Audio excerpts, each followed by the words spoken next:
we're at different places in our leadership journey. Some of you are right where I was 40 years ago, and your knees are knocking, and the question that you're asking is, can I do this? We're all rookies, facing new problems every day. The only choice is if we're going to operate with rookie smarts. You know, if you want your team to stay relevant, lead your team into the unknown. The pathway to your greatest potential is straight through your greatest fear. If God is calling me to do this, then He will give me what it takes to get it done. Longevity is perhaps the greatest strength that anyone can have as a leader. I'm a huge believer in everything the church can be. The church is resilient. I mean, it just keeps going forward.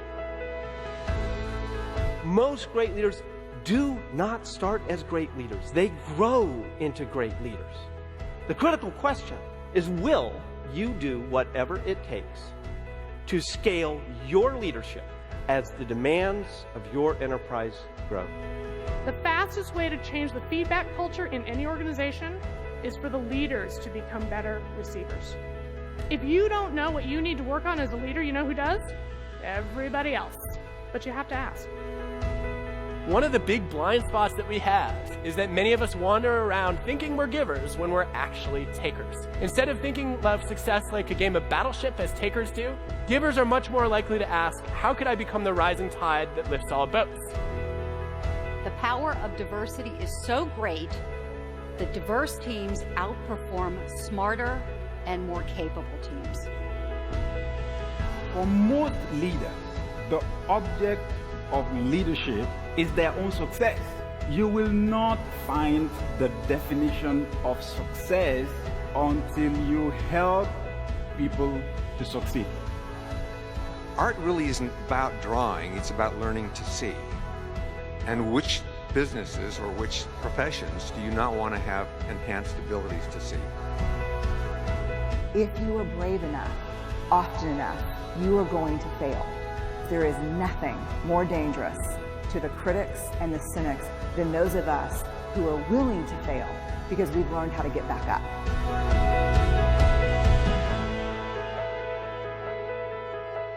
You don't have to leave it all on the field.